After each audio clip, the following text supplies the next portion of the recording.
Välkomna till Veteranbils TV. Mitt namn är Bernt Ståhl och ja, idag så är vi faktiskt på MC-mässan 2026 och vi är uteslutande nästan i Husqvarna-montern för de gamla motorcyklarna. Och allihopa här är privatägda. Kanske titta över på något annat märke också om vi hittar någonting intressant. Då undrar man ju, vad heter du nu då? Ja, jag heter ju David Jansson och är här från Jönköping. Ja, och det här verkar ju vara den äldsta som ni har här. Ja, de påstår att det är den äldsta på hela mässan. Ja, det är inte du alltså? Nej, inte jag. Nej. Jag är inte så gammal. Nej, men det här är ju lite... Det står ett annat namn, det står inte Husqvarna. Nej, det är ju närbesläktat namn. Nej då. Innan Husqvarna gjorde motorcyklar, när de började göra motorcyklar så vi säga, så gjorde de inte egna motorer. Nej. Utan de gjorde alla andra detaljer. Så tog de en cykelram och stärkte upp den lite och så köpte de en schweizisk motor från Motorev. Okej. Så de heter Lamm Motorev. Ja, för det står ju Husqvarna här vid. Jajamän. Det är lite förvirrade mig. Ja, Husqvarna lämnade alla garantier på allting utan motorn. Gjorde de. Okay. Så motorn är ju från Schweiz då och det höll ju Husqvarna på med från ungefär 1905 fram till 1919. Okej, med de här schweiziska? Jajamän. Ett litet gap där vi så hade de FN-motorer. Okay. Men annars så hade man Motorev. Men när du hittade den här, hur såg den ut då? Såg den ut så här eller? Den såg faktiskt ut ungefär så här. Det är en kille i Tyskland som har renoverat den som heter Martin Scholl. En kompis till mig. Och han köpte den i Stockholm på 90-talet. Okej. Och det fanns inget stort intresse för så här gamla motorcyklar på 90-talet. Nej. Så han tog med sig den hem till Tyskland och renoverade upp den till det här skicket. Men sen visade det sig att den är såld utanför Hökensås. Oj. Som ligger strax utanför Jönköping mot Habo. Och då tyckte han att jag skulle bli ägare till den. Så då fick jag åka ner till Tyskland och köpa. Du fick adoptera den? Ja, jajamän. Ja, men det är ju helt fantastiskt. Det här är jättekul. Den är fullt renoverad, i körbart skick, allting funkar. Det som är lite udda, för man tittar på styret här. Ja. Det är rätt mycket reglage här uppe. Jo, jag har ju sett det. Här är kopplingen. Okay. Man kopplar med tummen. Man gasar här, pingas. Här borta ställer vi tändningen. Okej, så det är variabelt? Jajamän. Det är fan, vet du. Och här har man ju växelspaken då, 1:an och 2:an. Okej. På så här tidiga maskiner så fanns det inte någon oljepump. Så här finns ju inget på sidan här. På man lite nyare så sitter en oljepump här vid. Här drar man upp en axel så är det en fjäder här vid. Och då man kör så ska det komma ungefär 3 droppar olja i minuten i detta glaset. Så det får man reglera på den här lilla skruven så det droppar i ett jämnt flöde. Oj, oj, oj. Så det är lite mer avancerat än att köra modernt. Ja, det måste vara. Jag menar, det klarar du inte om med samma att köra den här då? Jo då. Gjorde du? Man får träna lite på platta backen. Jo, men jag tänkte den här tysken, jag gav dig instruktion på tyska. Jag råkar ju ha en till sån här som är lite nyare, en 17. Så jag hade lite vana. Oj, då så. Ja. Men den här remmen och alltihopa det här då, det är ju... Är det en läderrem eller? Ja, det är ju gummi, det är ju en drivrem det. Men det lite roliga här är ju att drivremmen som driver växellådan och motorn, det är väl samma som är bromsen. För den här träklossen här vid, det är ju fotbromsen.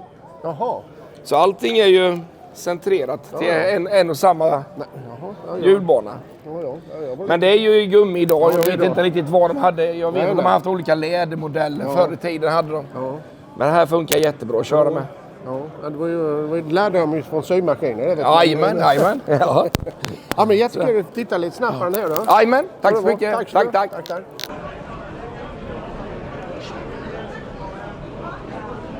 Husqvarna modell 160 är en vidareutveckling utav modell 150.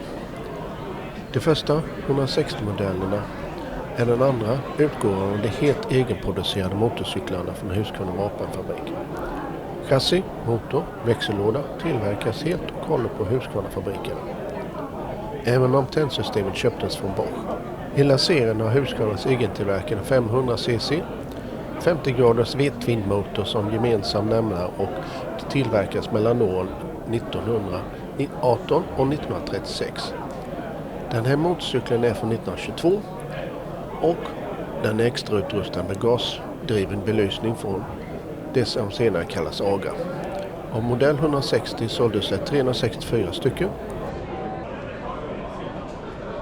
Husqvarna modell 610 av årsmodellen 1927, militär. Arméns behov av motorcyklar som kunde framföra sidovagnar gjorde att Husqvarna utvecklade modellen 500. Man använde sin V-motor förstorad till 992 cc. Modellen tillverkas mellan 1922 och 1926. I efterföljande modell 600 förbättrades motorn och man använde en växellåda från Stormy Archer. Den fick också en ny framgaffel och en förbättrad sidovagn. Den tillverkas fram till 1928. Ekipaget här är en modell 610 som tjänstgjort i norra Sverige.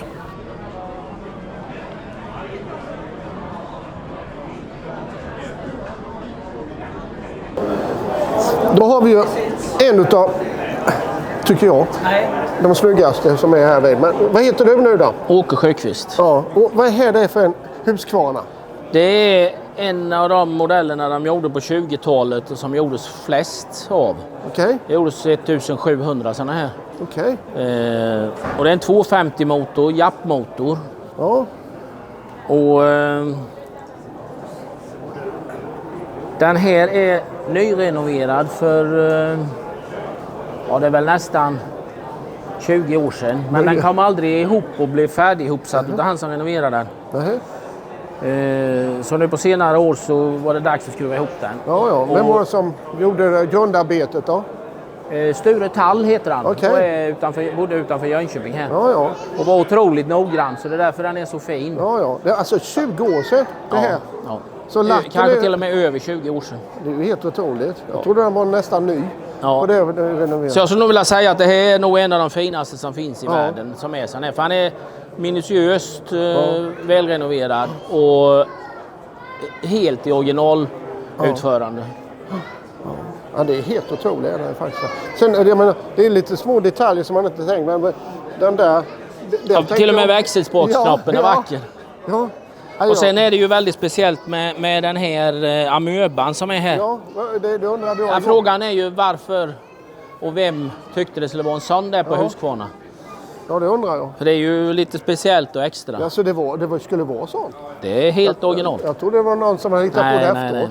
Nej, det är amöba kallar de det. Jaha, ja, det är klart. Det är ingen som vet vad det är. Det är bara någon stackars Husqvarna som är död så länge sedan. Precis. Ja, men det är jättekul. Du fick lite snabbt titta på den här då. Ja. Tack så du ha. Tack.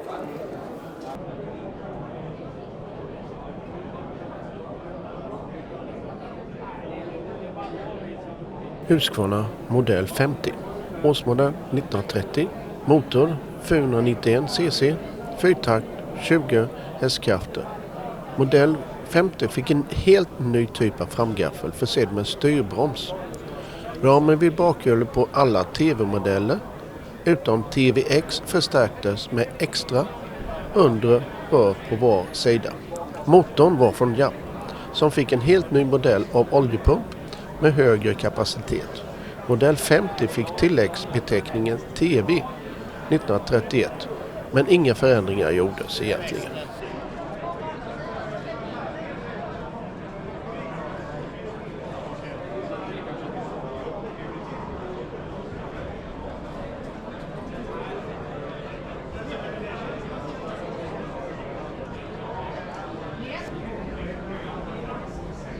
Husqvarna modell 120, årsmodell 1933, en 990 cc V-motor på 26 hästkrafter. Modellen 120 tillverkas mellan 1932 och 1935 med en tvåcylindrig Husqvarna-motor med kamstyrda sidoventiler. Oljetankens ovanliga placering ovanför vevhuset gav både korta oljeledningar och frysningar undviks vintertid.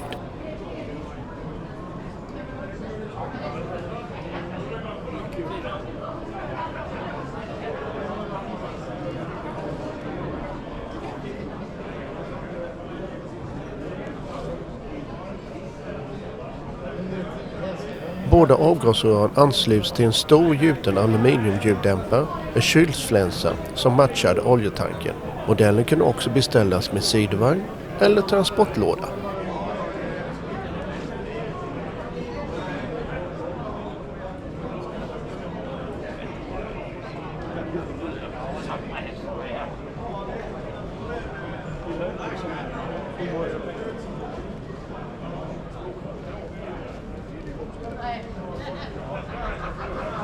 Husqvarna modell 112 SV. Årsmodell 1935. Motor 496 cc, 15 hästkrafter. Modellen är en blandning av 110 SV och 110 TV.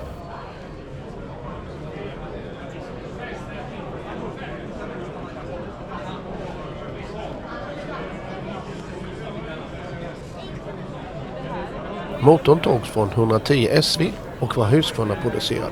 Encylindrig med lättmetallskolv av tystgående typ. Chassit inklusive Burman-växellåda togs från 110 TV-modellen.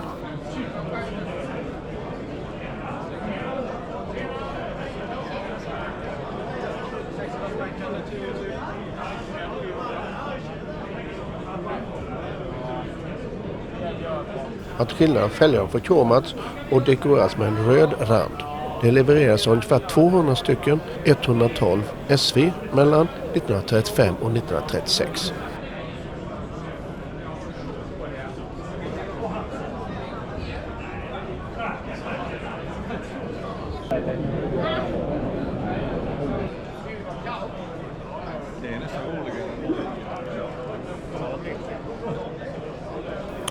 Husqvarna modell 130 SV. Årsmodell 1936. Motor 990 cc. V-motor 26 hästkrafter. Efter motorproblem hos modell 120 med hög oljeförbrukning och kolvhaveri var målet att göra efterfölja med mer tillförlitlighet.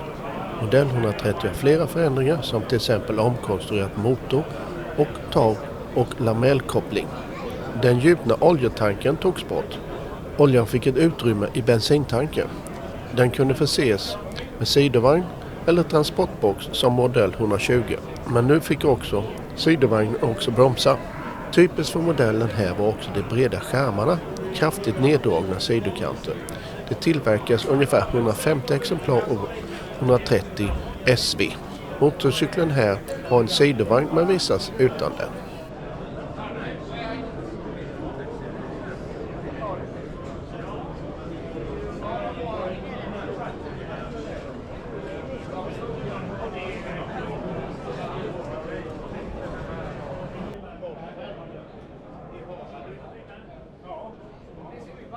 Husqvarna modell 301. Årsmodell 1939. Motor 98 kubikcentimeter. 2,8 hästkrafter och 2 växlar. Bortsett från Husqvarnas försäljning av cyklar med små tvåtaktspaket under tidigt 1930-tal startade fabrikens riktiga tvåtaktsepok 1936 med förstärkta cyklar och en tvåtaktsmotor från ILO motorverk. Det dröjde inte länge än till 1938 förrän Husqvarna började tillverka egna 98 kubiker till sina lätta motorcyklar. Modellen 301 var egentligen den första helt egna tvåtaktsmotorcykeln.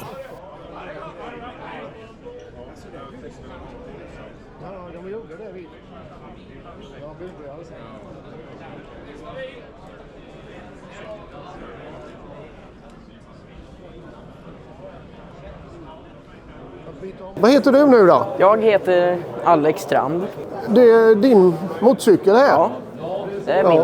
Jag menar, nu ska man inte fråga om ålder, men du verkar inte vara så där gamla som de resten av grabbarna är här vid. Nej, jag är ju något yngre. Men 14 år. Ja, det är ju knappt du får köra den här då. Nej. Inte lagligt som det heter. Men vad är det för en motorcykel egentligen här då? Den Husqvarna modell 24, så kallad svartkvarna. Ja. Den senare, antagligen 48 eller 49. Okej, ja. Men den är lite ombyggd för tävlingsbruk då. Det är det, ja. Okej. Med nerkortad framskärm. Okej. Och så framskärm bak. Här. Alltså det är framskärm bak också? Ja. Okej. Ja, det ser jag nu. Även baksadeln här. Ja, och det måste man ju ha när det är racing. Ja. För man trodde ju att det kanske var för att man skulle ha en fjälla där vid, men det var det ju inte. Det var när du ska kunna ligga ner eller någonting då, va? Ja. Men hur har du hittat den här då? Ja, det var 2024 var jag och kollade på Åshagshöjdens backtävling i Torsby. Jaha.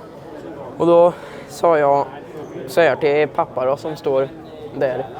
Ja, där det är väl då. lite hans fel egentligen. Jo, men är han också från Torsby där omkring eller? Nej, vi bor i Kil då i Kil, Värmland. ja, okej. Men då sa jag så att nästa år ska jag vara med. Okej. Så då kollade vi lite. Ja. Det var nära på att det vart en Monark M71, men ja, som tur var hittade vi den här då. Okej. Lilla problemet var att han var nere i Ängelholm då, men... Jaha. Ja, men vill man ha så? Ja, då åkte pappa dit ner och så köpte vi den. Ja. Så men var den i det här skicket då eller? Ja, den var ju lite isärskruvad då. Ja, jo. Men den framskärmen var så. Ja. Så den har vi inte gjort något. Nej. Och originalbakskärmen var tyvärr sönderkapad. Okej. Men då var den framskärmen också med. Så. Ja. Så men ni har plockat samma motor och sånt där? Och då, ja, vi har ju trimman lite då. Som förgasaren här till exempel är en Amal 22301C. De satt på JB 150. Och den har större anslutning där till insuget. Så insuget är hemsnickrat också. Och det är på 17 mm alltihop. Och original är 13 mm. Och så blir det 17 rakt igenom. Och sen så är det ju lite portning och så gjort i cylinder. Cylindern är avsvarvad någon millimeter så man får högre kompression. Så ett annat avstämt avgassystem vi snickrar ihop hemma. Ja, det såg lite annorlunda ut mot de andra som är här omkring. Ja. Men det är okej. Och sen, men resten är det så som det var här vid de här. Det är ju tankväxeln har vi ju haft kvar då. Ja, just det. Den... Ja. Men det är ju helt underbart. Helt underbart. Förra året var jag körde Åshagshöjden med den här. Där kom jag 3:a. 300-delars differens. Oj. Det var även så därifrån jag känner Christer. Ja. Jo, han får ju omkring lite. Ja, det är ju helt... Men det är okej. Ja, man blir ju lite förvånad, blir man ju. Ja. så det är liksom... När du tog ett backlopp, blev intresserad. Vi köpte en från Ängelholm. Och sen... Du har ägt den då i 3 år då, eller? Nej, 1 år. 1 år. Och du har kört redan en tävling med den då? Ja, 3 tävlingar totalt. Ja, det är ju en helt underbar. Ja. Jag ser ju att han har ju varit i trafik. Ja. På 70-talet i alla fall. Ja. Så han har ju varit inregistrerad då alltså? Ja. Vi har papper på honom. Ja. Som vi ska regga in han då. Ja, det är ju jättekul. Och nummerskyltarna här, siffrorna är målade för hand av mig. Jaha. Ja. Ja, men det är jättekul att vi fick titta lite och höra lite historien bakom dig och din motorcykel här. Tack så jag har det. Ja. Tack. Ja. Husqvarna modell 27 Lyx. Årsmodell 1950. Motor 118 kubikcentimeter. 4,3 hästkrafter. 3 växlar. Modell 27 presenterades 1949 och liknade föregångaren modell 24 men lackades i rött och kallades därför ofta för rödkvarna.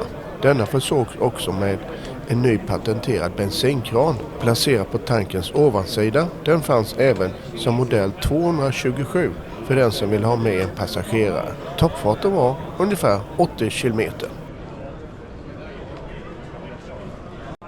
Novelette Sport 3632. Årsmodell 1956. Motor 44 kubikcentimeter. 0,8 hästkrafter. 2 takt. Novelette Sport tillverkades mellan 1955 och 1957. Den kallas också blöjpilen eftersom designen efterliknar Husqvarnas populära motorcykel Silverpilen Trots en design som håller än idag tillverkas endast 800 exemplar.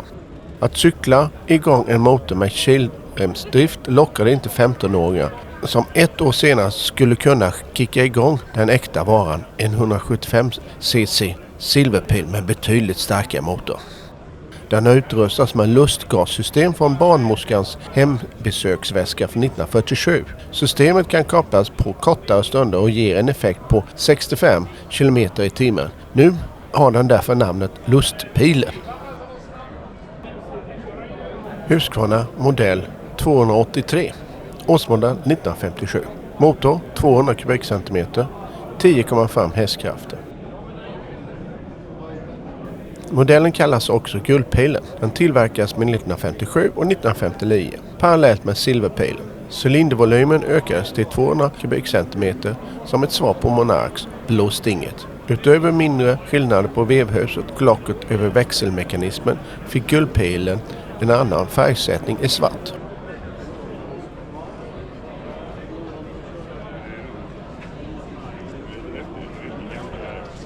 Då får du presentera dig. Ja, Bo Warnström. Ja. Och vad är det för någon motorcykel? Det är en Husqvarna Drömbåge från 58. Och den har du ägt sen? Ja, 8-9 år någonting. Alltså? Ja. Så det var inte så att du köpte den ny då? Nej. Det var en hög. Sen stod i en hönsgård. Jag köpte den och... Ja, det ser jag ju inte att jag göra nu i alla fall. Så du har renoverat den här? Jajamän. Jaha. Mm. Det är ju alltså... Men hur lång tid tog det då? Tog det 8 år eller? Nej, det gjorde det inte. Men det tog rätt lång tid i alla fall. Ja.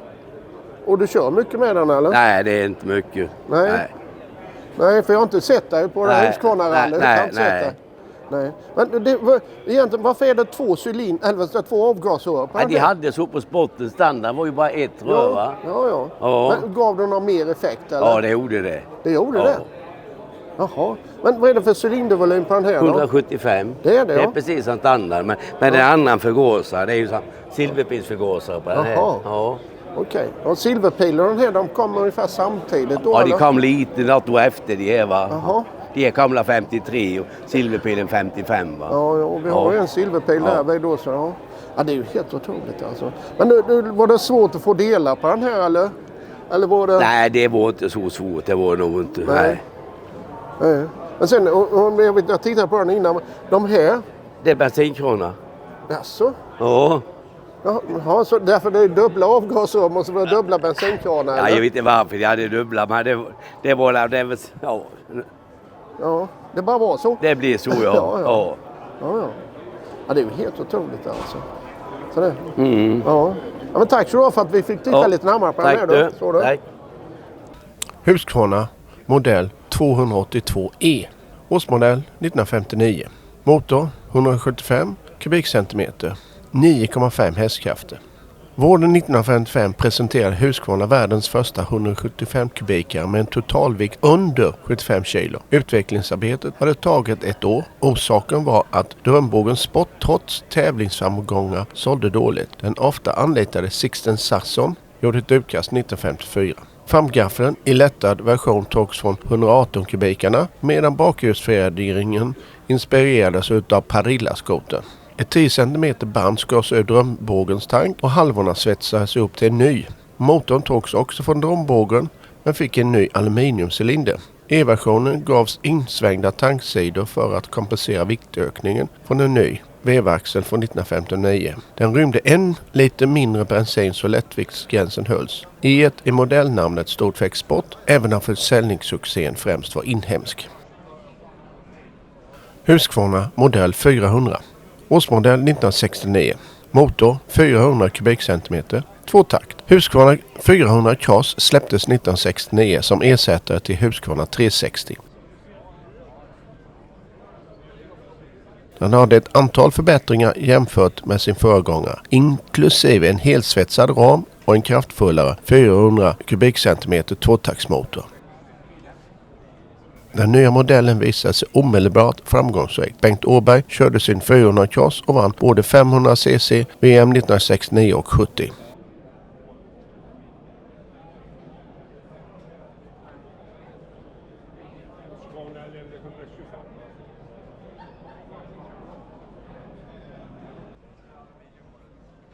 Husqvarna 125 CR. Årsmodell 1972. Motor 125 kubikcentimeter. Tvåtakt.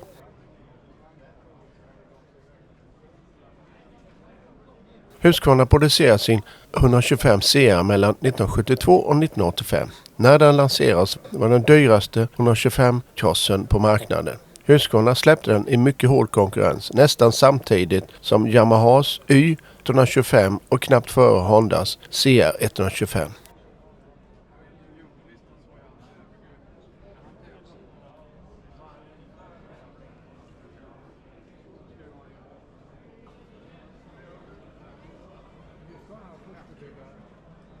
Husqvarna modell 430 VR.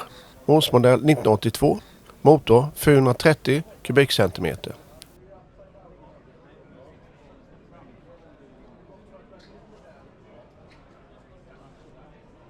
–1982 var Husqvarna den enda tillverkaren som fortfarande gjorde bensintankar i aluminium, enduro och cross. Välgjorda och med ett generöst färglager utom där förarens ben annars skulle ha nått botten. Husqvarna var inte heller övertygad om att enkelstöttaren var det bästa alternativet, även om de hade tagit fram en sådan prototyp.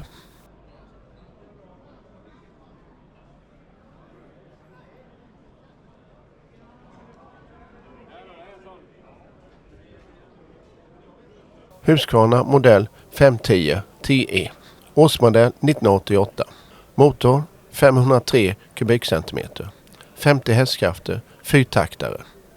Denna motorcykel är en av de allra sista som lämnar fabriken. Den är monterad efter nedläggningen av motorcykeltillverkningen. Den sista serietillverkade 510 monterades i fabriken i Ödeshög den 9 december 1987. Efter det så sattes ett 10-tal cyklar ihop av delar under 88 och 89. Denna är en utav dem. En 510, Husqvarnas enda serietillverkade fyrtaktare sedan 1930-talet. Modellen introducerades 1983 och fick vattenkylning 1987. 510 är den modell Caregiva värdesatte högst när det tog över Husqvarnas motorcyklar 1987. Motorn innehöll många tekniska innovationer när den kom. Till exempel RAL med aktiverad smörjning med hjälp av pumpning som kolven gör där den går upp och ner. Motorn blev långlivad i olika versioner ända fram till 2004.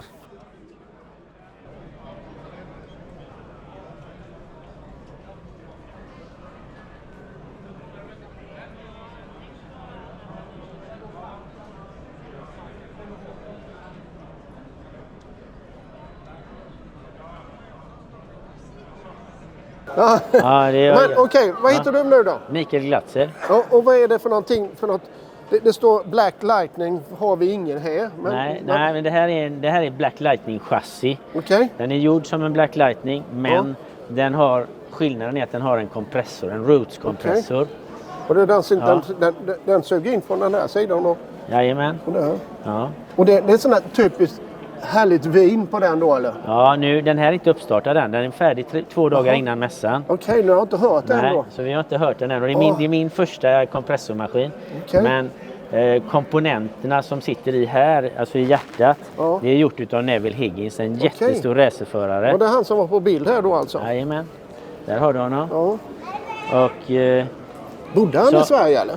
Nej. Han kom till Sverige 1970 och jobbat som konstruktör på Volvo. Okay. Och han är alltså en mycket känd racerförare i England och har vunnit massa lopp där. Som exempelvis det här bakhjulet, det är ett gammalt Avon Slick på en 18-tums fälg som han har kört med tävling på 60-talet. Alltså däcket också? Hela fälg alltihopa. Så att det finns en hel del gammalt historiskt godis i den här maskinen. Och sen så sitter den då i ett Black Shadow-chassi. Så det är lite Black Shadow över den då? Så för det stod att det inte var det ändå? Ja, det här är i grunden är detta en Black Shadow och Black Lightning som blev ju bara några få gjorda och såg precis ut som detta med alla de här lättningarna och så vidare. Ja, den har ju fått, du har ju lyckats få till även patina i alla fall där väl? Ja, den tanken har suttit på en annan TT-cykel så den har bara fått hamna här. Ja. Ja, för det är ju det som man gör det också. Ja. Jag stod och tittade på den här innan. Jag gjorde då liksom, för den står ytterst då. Men det är ju kul att få en lite historia. Ja. Så tanken är att vi ska köra igång den här nu under våren och bänka upp den. Och så ska den ut och köra 200 och 400 meter. Okej.